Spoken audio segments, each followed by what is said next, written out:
Hello everyone and welcome back to another video. Thanks for tuning in. Time for another digital camera video today. And I've got this nice Sony DSC-V1 here to look at. This came out around 2003 and it was very expensive back at the time. I actually remember selling this brand new when I was working at the Sony Centre back then. So today we'll be taking an in-depth view and look inside this camera, all of its features and benefits and all through the menu systems.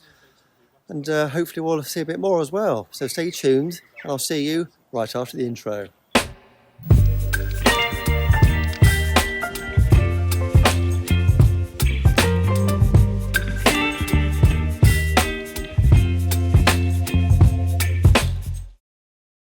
So it's 2003 and Sony already has quite a number of different models of digital cameras under their belt. This was the first in the V series, the DSC-V1. Priced around $700 back in 2003, this worked out around just over £500. In today's money with inflation in 2024, you're looking at about $1,200 or £1,000. It's quite a small camera, barely the size of a deck of cards. It has 5 megapixels and a Carl's Zeiss lens, with 4 times optical zoom. And if that wasn't enough, it also has something called night shot and night framing for taking crisp pictures in low or no light conditions. And not forgetting Sony's own info lithium battery system, which was exclusive to them at the time. This would actually tell you how many minutes you had left of shooting on each battery. This wouldn't be the first time that night shot and night framing appeared in a Sony camera. This actually came out in the DSC-F707 and then appeared again in the revised model DSC-F717. Before we take an in-depth view of the camera's menu systems and features and benefits, let's see what comes in the box. There we go, the battery's there, C-type battery, MPFC11. Quite a small battery for the time actually, because for a long time they were using the M-type battery. 32 meg memory stick there, stickers for it. Image mixer software version 1.5, and it's got the driver there as well, SPVD010, and that'll work with Windows 98, 98 SE, ME 2000 XP, and also Mac. A lot of the times these cameras don't always come with a driver disc, which can be quite a pain. I think this is, if I remember rightly, is missing the instruction manual. Yes it is, because normally you get a really thick manual with all the different languages. And the accessories book showing all the different things you can get, and you've got all the other optional accessories, printers and so on. It mentions a separate battery charger there, and this did actually come with it, so you can charge 2 batteries at the same time. Again, that was an optional extra. Sony European guarantee, mains lead. So this box is in very good condition. There's the USB lead, standard for the time. AV cable with the interference core on there, and there's the AC adapter. Which one's this? It's a AC LS5 if anybody's looking for that. Got a very peculiar plug on it, proprietary to Sony again, like a lot of these digital cameras were back in the day, including other manufacturers. And here we have the camera itself. This one's still got its little tag there that went on it, little selling tag. And there's the camera, but we'll take a look in depth in that in a moment. Something else that came to mind actually as well was this nice memory stick, the pearlescent one, Memory Stick Pro, 256 megabytes. Let's take a quick look at its features and connectivity. Looking at the camera from the back, on the left hand side you have an accessory port for a wired flash gun, mini USB port, AV out and DC in.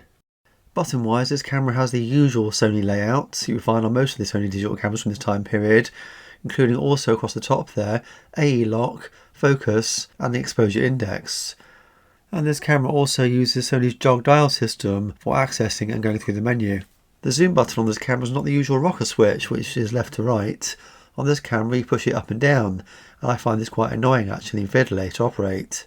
As well as the optical viewfinder, you also have a small LCD screen, and it is very small, so it's a good job this camera does come with the optical viewfinder, and this also has 3 LED lamp indicators. And around the front of the camera you can see the microphone grill there, AF illuminator and the self timer indicator, which also includes the infrared emitter.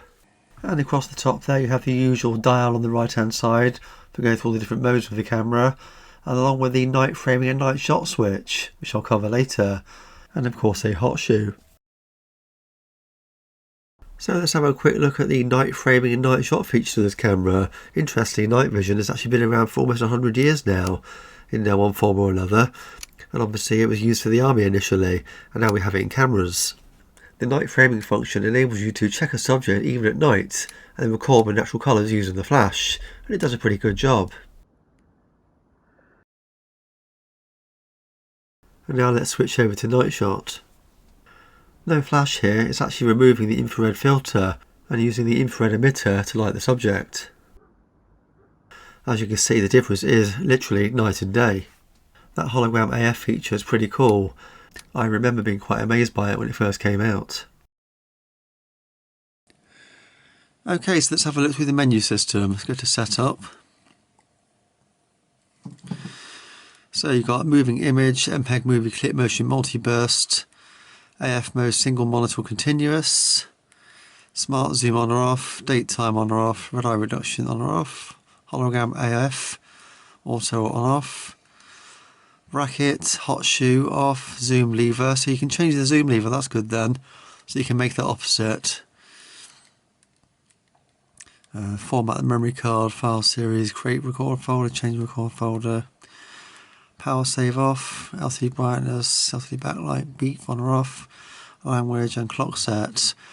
Sony's and probably other manufacturers as well always default to the year of manufacture for the clock usually. I think the internal battery for this has probably about had it now. And then in movie mode, you can change it to VGA 640, I think it's for 640 by 480 or 160 for mail, so for email. And you can change the spot metering. Again, you've got all your white balance settings there, or you can adjust it manually.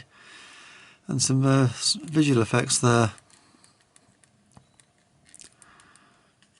And then in camera mode, and this is in automatic mode, you can change the recording format. No RAW footage, unfortunately, on this one, no RAW.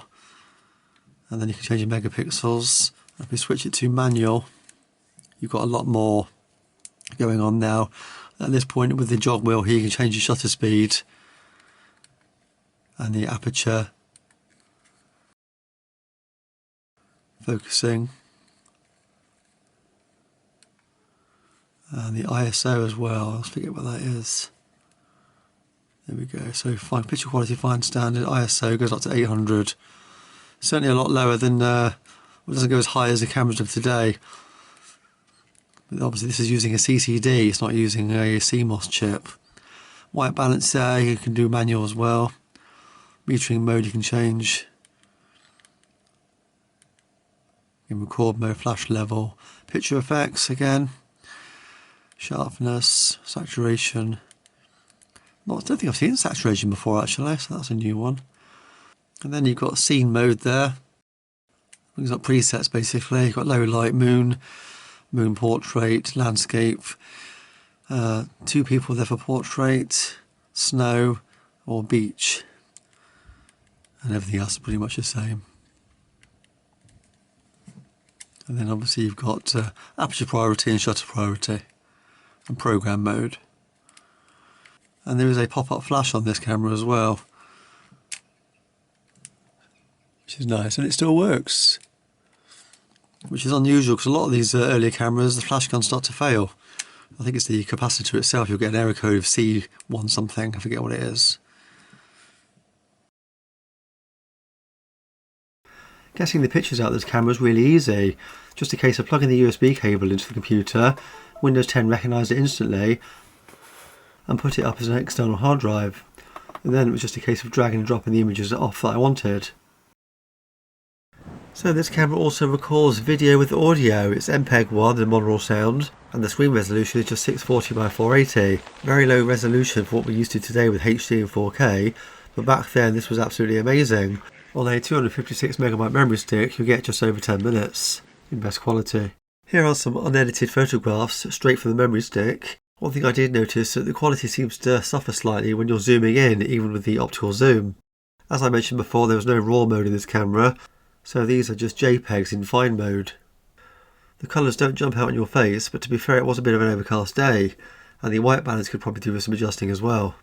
Picture quality is okay, and what you would probably expect from a camera of this age, being over 20 years old now.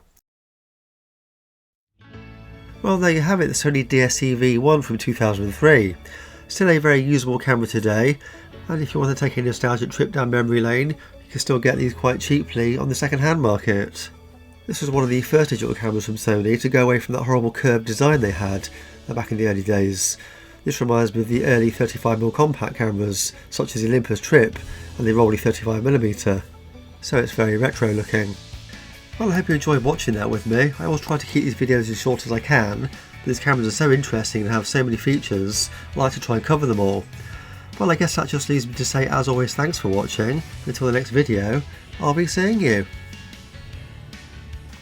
And if you did enjoy watching this video, you may want to take a look at some of my other videos on similar themes. I'm always buying something on eBay, some more piece of technology, and trying to repair it.